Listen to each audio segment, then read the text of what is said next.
Olá, tá na área, sejam muito bem-vindos. Hoje nós vamos falar sobre a cruz. Não aquilo que ela fez por nós, mas aquilo que ela deveria fazer em nós. E eu vou começar parafraseando uma coisa que N.T. Wright falou.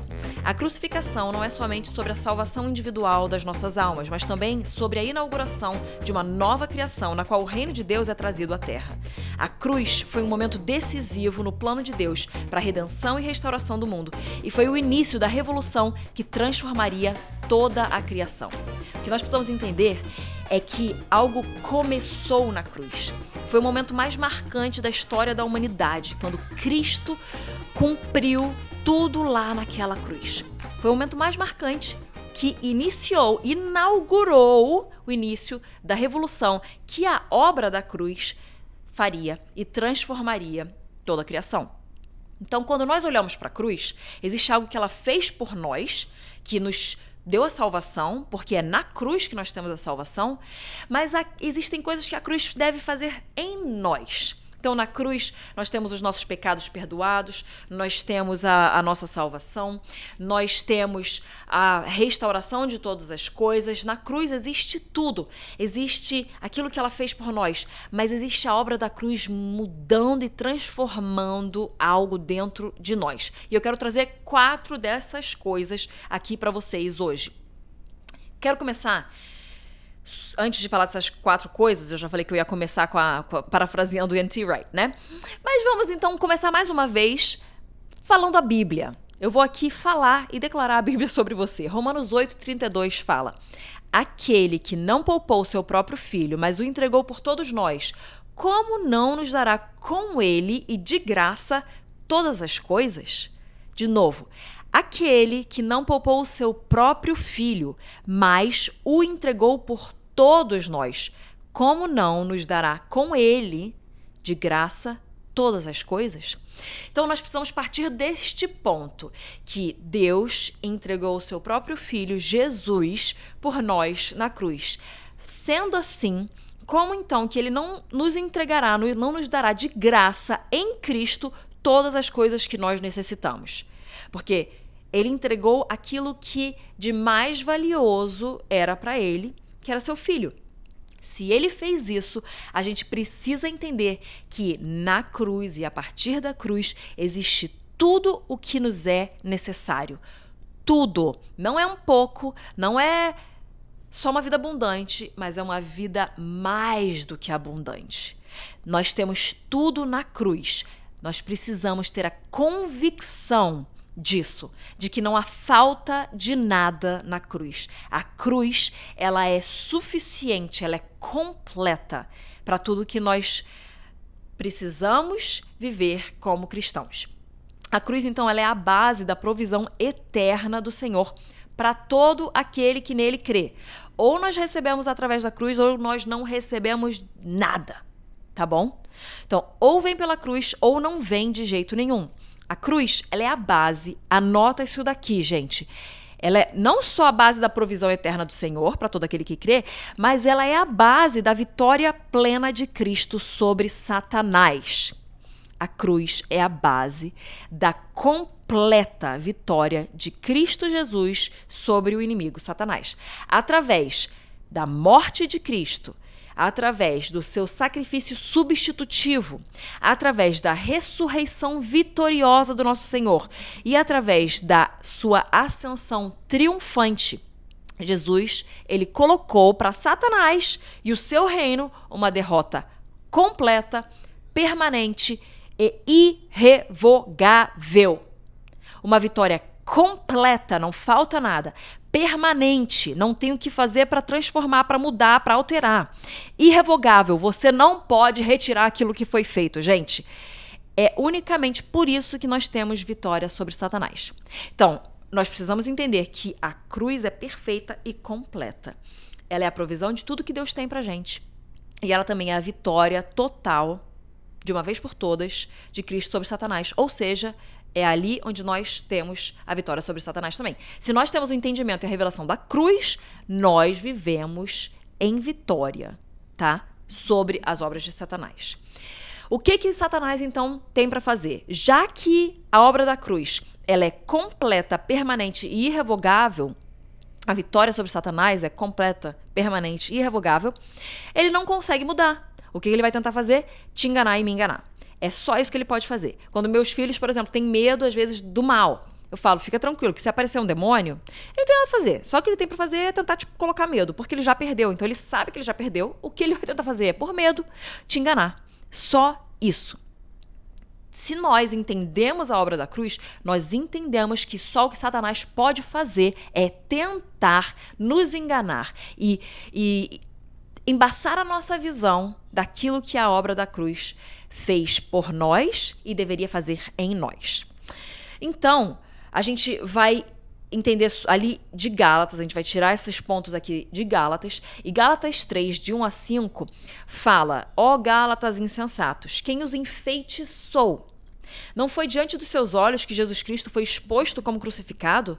Gostaria de saber apenas uma coisa: foi pela obra prática da lei que vocês receberam o Espírito ou pela fé naquilo que ouviram? Será que vocês são tão insensatos que, tendo começado pelo Espírito, querem agora se aperfeiçoar pelo esforço próprio? Será que foi inútil sofrerem tantas coisas? Se é que foi inútil. Aquele que dá o seu Espírito e opera milagres entre vocês realiza essas coisas pela prática da lei ou pela fé com a qual receberam a palavra? Então, Paulo está falando aqui com Gálatas, ele está falando para pessoas que são salvas, ele está falando para pessoas que receberam o Espírito Santo, ele está falando para pessoas que começaram pelo Espírito, ele está falando para uma igreja na qual há milagres acontecendo. Ele não está falando para pessoas que não conhecem Jesus e não têm Jesus como Senhor e Salvador. Só que ele fala para essas pessoas aqui: vocês foram enfeitiçados. Quem foi que enfeitiçou vocês para vocês então voltarem para o lugar de onde vocês foram libertos? O que aconteceu com vocês? Aqui nós vemos a tentativa do inimigo de embaçar e enfeitiçar o povo de Deus para que eles não tenham em vista a cruz, para que eles não tenham claramente Cristo crucificado e tudo que aquilo permitiu e deixou disponível para eles. Se a gente perde de vista Cristo crucificado, a gente perde de vista o poder da cruz. Então, nós precisamos entender que a cruz é suficiente, nós precisamos ter a revelação da cruz, e se nós não temos e perdemos de vista Cristo crucificado, Satanás tem um poder e uma influência sobre as nossas vidas. Quando nós perdemos de vista Cristo crucificado, o resultado é carnalidade e legalismo. As obras da carne e as obras da lei. Quando nós perdemos de vista Cristo crucificado, a gente volta para as obras da carne e a gente volta para tentar se justificar através da lei. E você vê que Paulo fala para eles o seguinte: vocês estão tentando agora se aperfeiçoar pelo esforço próprio. O que aconteceu? Vocês começaram pelo Espírito, mas vocês estão tentando agora pelo esforço próprio. O esforço próprio é a nossa tentativa de cumprir com a lei. E a gente sabe que maldito é aquele que não consegue cumprir a lei. Porque se a gente não consegue cumprir um pedacinho da lei, a gente falha em cumprir a lei inteira. Se nós estamos debaixo da lei, nós estamos debaixo de maldição. E se nós estamos tentando cumprir com a lei, nós estamos tentando acrescentar à perfeição da obra da cruz coisas que não são mais requeridas. O legalismo nada mais é do que você adicionar a perfeita obra da cruz, algo a mais. Adicionar qualquer coisa à perfeita obra da cruz. Então você tem que ser isso, fazer aquilo, tentar isso, tentar aquilo, ser desse jeito. Não. A obra da cruz, ela é completa. Para que nós tenhamos a salvação, a gente não precisa acrescentar mais nada. Legalismo é qualquer coisa que é acrescentada. E aí, então, eu queria que a gente entendesse que existe essa tentativa que o inimigo tem com a gente. Que ele já sabe que ele perdeu, então ele vai tentar embaçar os nossos olhos para que a gente perca de vista Cristo crucificado. Mas o Senhor, ele é tão lindo, tão maravilhoso, tão bondoso, que ele nos traz o remédio para isso. O remédio para estas coisas é a gente abraçar não só o que a cruz fez por nós, mas aquilo que ela deve fazer em nós. E aí, por isso que eu quero trazer esses 4 pontos para vocês hoje. A cruz, ponto número 1, nos liberta desta era perversa.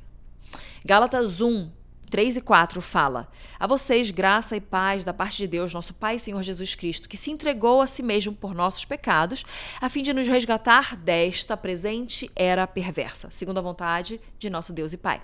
Então nós estamos numa presente era que é perversa. E nesta era que é perversa, existe uma pessoa que está governando. O príncipe deste mundo é Satanás, é o capeta, é o diabo, é o inimigo. Então, a cruz, ela nos liberta desta era em que nós estamos. E esta era, presta atenção, ela vai acabar. O inimigo já sabe disso. Mas o que ele faz? Ele tenta prolongar esta era para que ele continue sendo príncipe desta era. Porque ele sabe que na era que está por vir, ele não terá mais influência. Quando nós não temos Cristo crucificado em vista, a gente para de perceber que existe uma era que está por vir. E a gente fica enfeitiçado achando que esta era é a única era que existe. Lá em Mateus 13, 39, na parábola do joio, fala: e o inimigo que semeia é o diabo. A colheita é o fim desta era. E os encarregados da colheita são os anjos. Então está apontando aqui que a gente está numa era e tem joio e tem trigo, e a colheita do trigo, e ele fala, não tira o joio, o inimigo que semeou esse joio, mas se eu tentar tirar o joio, eu vou perder trigo também, então deixa aí, porque a colheita vai vir na hora, e aí quando vier a colheita, a gente consegue separar. Tô bem parafraseando, tá, gente? E essa colheita é o fim desta era. É quando, então, o inimigo vai perder o poder que ele tem hoje, atuando hoje, que é um poder um pouco falso, porque se nós recebemos a obra da cruz e nós temos a revelação do que ela fez por nós e deve fazer através de nós, em nós então agimos em cima de uma vitória. Então nós já manifestamos a vitória de Cristo Jesus sobre Satanás quando nós temos a revelação da obra da cruz. Então o inimigo ele tenta fazer com que a gente não perceba e não viva essa revelação e tenta prolongar esta era porque ele sabe que ele já perdeu e a gente perde de vista a era que está por vir. Tá fazendo sentido, gente? 2 Coríntios 4:4 fala: o Deus deste século, o príncipe desta era, ele cegou o entendimento dos incrédulos. Então ele cega o nosso entendimento para que não lhes resplandeça a luz do evangelho da glória de Cristo, o qual é a imagem de Deus. Então ele tenta cegar o entendimento para que a gente não veja com clareza. Então, esse ponto número 1 é que a cruz ela vem nos libertar dessa era perversa. Quando ela nos liberta desta era perversa, nós entendemos que nós vivemos para uma nova era. Não é nova era que vocês estão pensando aí, não, gente. Calma aí. A era que está por vir, na qual Deus ele terá o pleno controle, o inimigo não estará mais em nosso meio. Presta atenção, a gente vai viver agora uma realidade divina. É a era que está por vir, que os de Deus estarão com ele e nós, então, não teremos mais o príncipe desta era com qualquer poder atuando, tá bom? Então, a primeira coisa que a cruz faz por nós é que ela nos liberta desta era. Tô passando por cima bem rapidinho, tá, gente? Segunda coisa que a cruz faz por nós, ela nos liberta da lei. Gálatas 2,19. Porque eu, mediante a própria lei, morri para a lei a fim de viver para Deus. Estou crucificado com Cristo. Então, mediante a própria lei, nós morremos para a lei para que possamos viver para Deus. Se você quer viver para Deus, você não pode mais viver para a lei.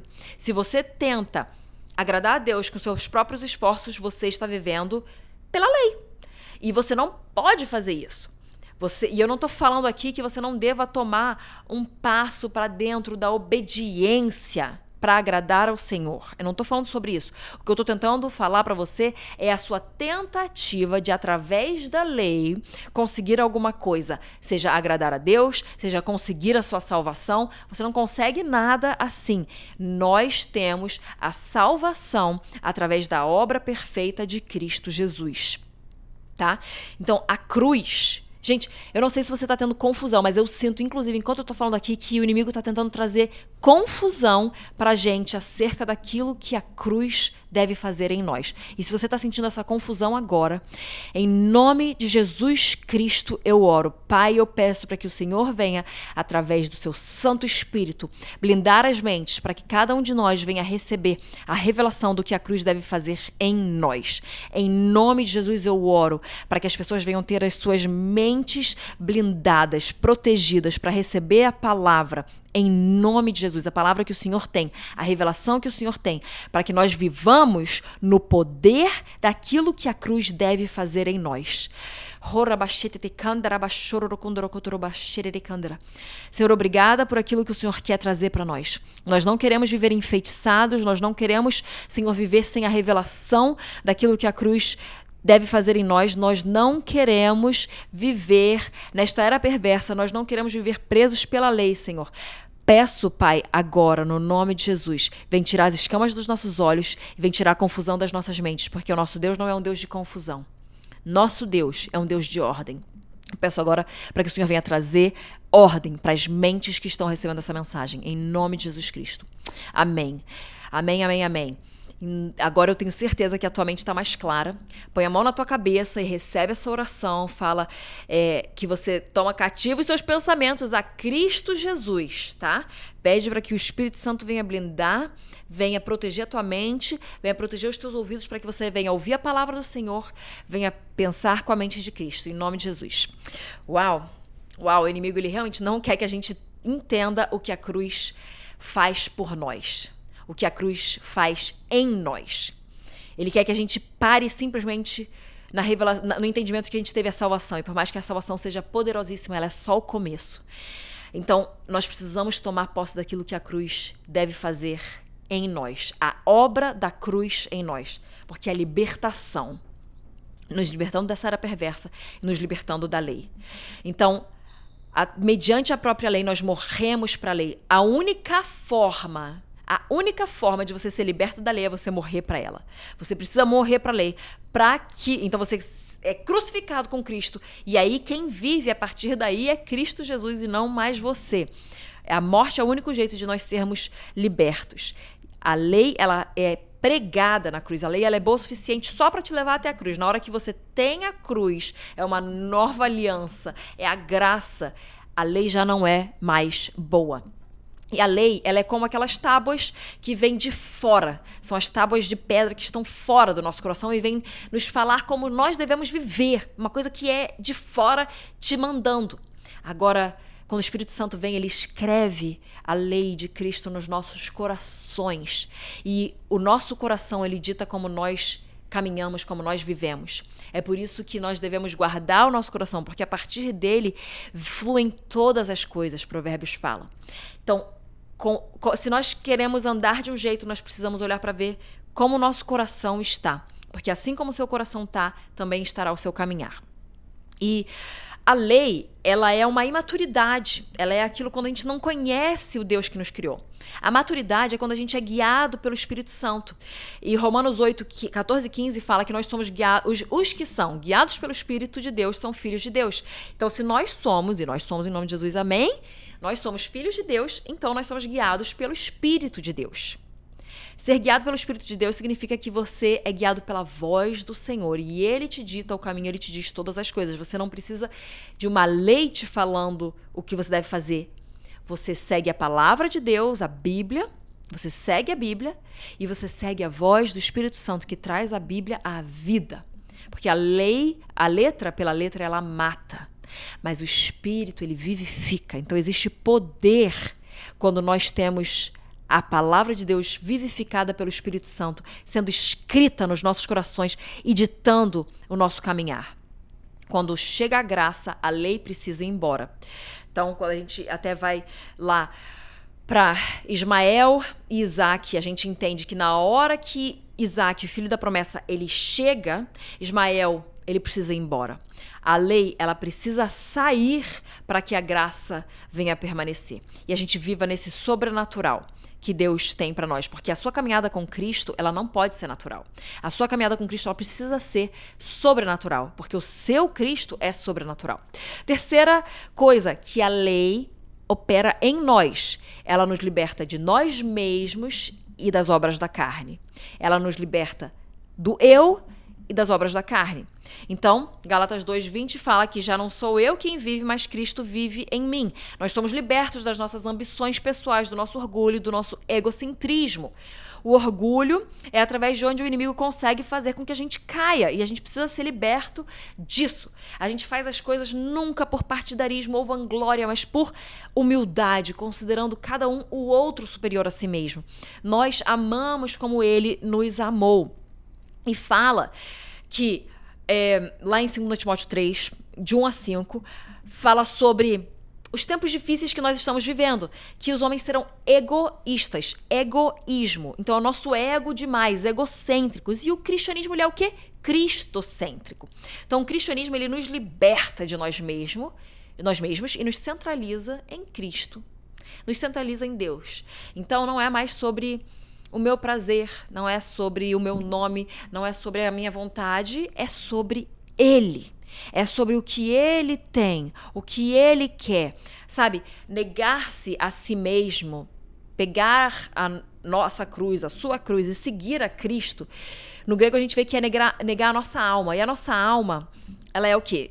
São os nossos pensamentos, são as nossas, o que nós sentimos, as nossas emoções e as nossas vontades. Então você pode resumir assim, é o que eu quero, é o que eu penso e é o que eu sinto. Quando o cristianismo vem, o evangelho vem, não é mais o que você quer, mas é a vontade de Deus. Não é mais o que você pensa, mas a palavra do Senhor. Não é mais o que você sente, mas a direção do Espírito Santo. Muda tudo.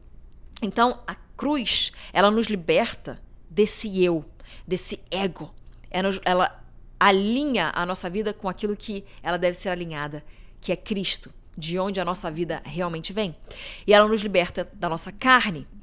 Então, os que pertencem a Cristo, Gálatas 5:24 fala, eles crucificaram a carne, com as suas paixões e os seus desejos. E Jesus, ele vai voltar para aqueles que são dele. E o que significa ser dele? Significa que você crucificou a sua carne, porque os que pertencem a Cristo, os que são dele, crucificaram a sua carne. E as obras da carne são imoralidade sexual, o oculto, feitiçaria, atitudes erradas em relacionamentos, são os prazeres dessa vida. Então, nós somos libertos através da cruz das obras da carne. Então, vou só de novo falar. A obra da cruz, ela te traz a salvação, sim. Mas, número 1, ela te liberta dessa era perversa. Então, você tem em mente a era que está por vir. Ela te liberta da lei. Você recebe pela graça. Você não faz mais pelos seus próprios esforços. Você não volta para tentar se justificar e tentar agradar a Deus através do seu próprio braço. Ela nos liberta do nosso eu e da nossa carne. As obras da carne. E aí eu quero focar aqui no oculto, que começa com uma fissura na nossa alma, uma falha de caráter, e segue para o oculto, para a feitiçaria. E, assim, qualquer tentativa... A feitiçaria nada mais é do que uma tentativa de você dominar o outro, né? E qualquer tentativa, então, de controle de uma pessoa é o início da feitiçaria. Se você tem um anseio, assim, dentro do teu coração, de manipulação, de controlar o que o outro faz, de controlar a vida do outro, cuidado.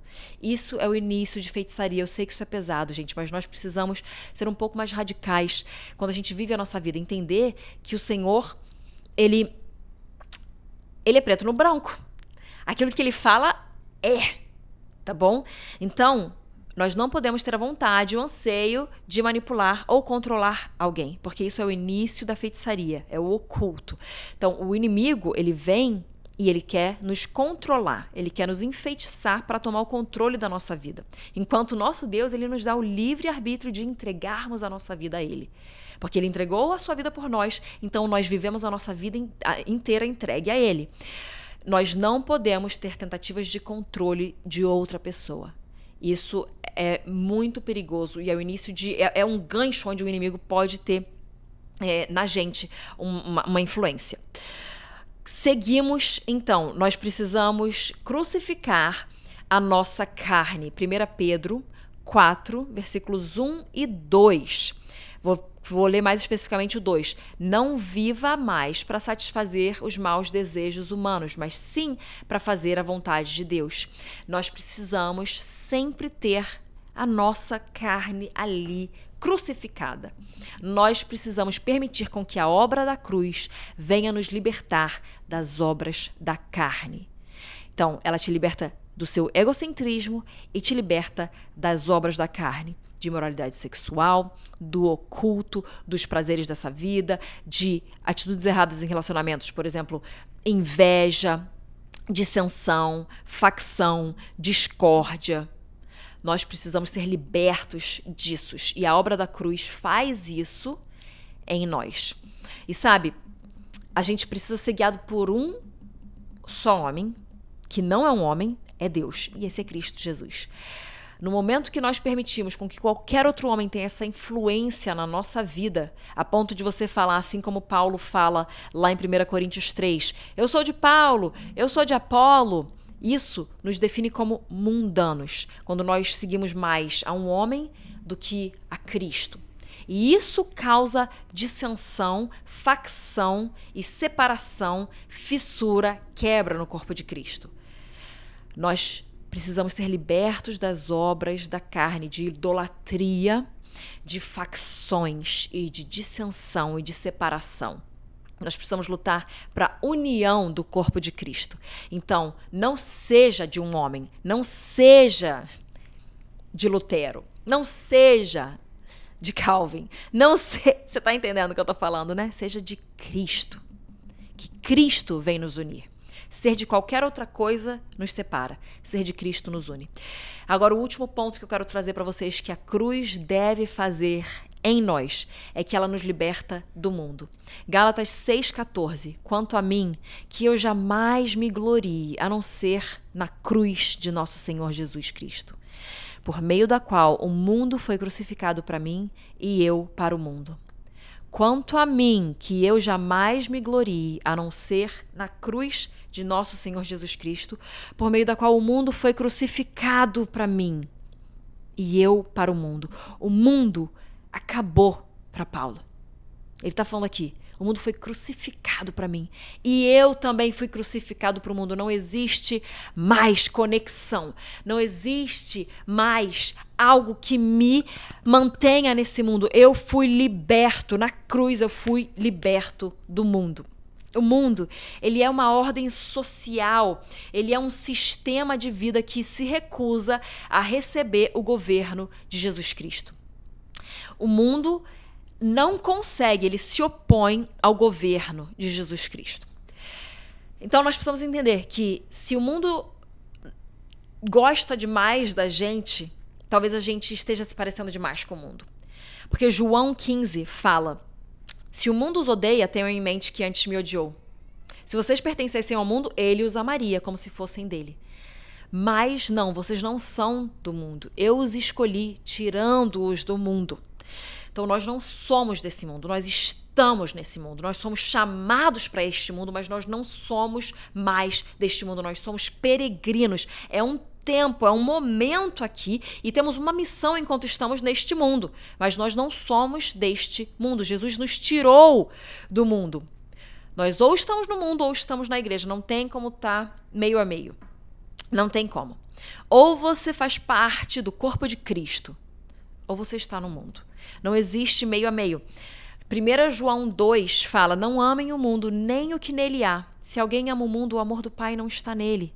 Pois tudo o que há no mundo, cobiça da carne, cobiça dos olhos e a soberba da vida, a gente não pode amar isso porque isso não provém do Pai, mas provém do mundo. Agora, aquele que faz a vontade de Deus permanece para sempre. Tudo se passará, mas o que faz a vontade de Deus permanece para sempre. Nós não pertencemos a esse mundo. Nós não só não podemos amar o mundo, mas nós não podemos também amar as coisas que esse mundo nos dá, nos oferece. Não ame o mundo e não ame o seu produto. Não ame o mundo e não ame aquilo que o mundo pode te dar. Você pode ter as coisas daqui, coisas materiais, mas não ame essas coisas materiais. Ame a missão que o Senhor tem para você. Ame a Cristo acima de todas as coisas. Ame a voz e a direção dele. E essa voz e direção te comissiona a fazer algo aqui em terra. Mas não ame o mundo, nem o que nele há. Quem quer ser amigo do mundo, faz-se inimigo de Deus. Tiago 4,4 fala isso. Nós precisamos eliminar o mundo de dentro de nós. A cruz em nós, a cruz em nós nos liberta do mundo. Sabe, quero trazer uma analogia para vocês. Um navio sobre o mar é algo maravilhoso, não é? Ele nos leva a lugares. Ele faz com que a gente chegue a lugares para os quais a gente é chamado. Agora, um mar dentro de um navio não dá certo. Não faz sentido. Ele afunda. A igreja é o navio e o mar é o mundo. A igreja, ela tá no mundo. Você tá no mundo. Mas você está no mundo por uma missão. Você está indo a lugares. Não permita com que o mundo, com que o mar entre no seu navio. Não permita com que o mundo entre na igreja para afundar a igreja e impedir a igreja de cumprir com o seu chamado. A cruz, igreja, nos liberta do mundo. Não permita com que haja mundo dentro de você. Lembra do cavalo de Troia? Como que eles venceram aquela batalha? Eles sabiam que não dava para vencer por fora, então eles enfiaram o inimigo por dentro dos muros. E isso fez com que eles fossem derrotados por dentro. Se existe um pouco de mundo dentro da igreja, isso é a nossa derrota. Nós não podemos permitir com que o mundo esteja dentro de nós. Nós não podemos permitir com que um pouco de mundo esteja dentro da igreja. Ou você está no mundo, ou você está na igreja. A obra da cruz te liberta do mundo. A obra da cruz, ela nos liberta dessa era perversa, ansiando pela era que há de vir. A obra da cruz nos liberta da lei, recebendo tudo pela graça. A obra da cruz, ela nos liberta de nós mesmos, do nosso eu e da nossa carne. A obra da cruz nos liberta do mundo. Pai, obrigada por aquilo que a cruz fez por nós, mas hoje nós queremos receber e tomar posse daquilo que a cruz deve fazer em nós. Nos libertar desta era perversa, da lei, de nós mesmos e da nossa carne e do mundo. Para que nós possamos viver, Senhor, a partir da vitória que a cruz nos dá. Para que então, aquilo que o Senhor nos chama a fazer, nós possamos fazer de uma forma vitoriosa e consigamos então continuar com as obras de Cristo Jesus aqui na terra. Porque o Senhor nos comissiona a seguir com as obras de Cristo. O Senhor nos chama a continuar aquilo que Cristo começou. E nós queremos viver isso completamente a partir do poder da cruz. E isso aqui eu oro, Gálatas 6, sobre nós. Que longe de nós esteja nos gloriarmos em qualquer coisa que não seja na cruz do nosso Senhor Jesus, pelo qual o mundo está crucificado para nós e nós para o mundo. Pai, arranca de dentro de nós qualquer resquício de mundo. Nós não queremos nos parecer com o mundo. Nós precisamos da compaixão para com o mundo, para que o mundo identifique este amor divino dentro de nós e isso leve o mundo para conhecer a Cristo. Mas que nós não nos pareçamos com o mundo, que nós carreguemos a compaixão, a tua compaixão pelo mundo, para que ele venha a ser direcionado a Cristo. Em nome de Jesus eu oro. Deus te abençoe e até o próximo Juliana Lata.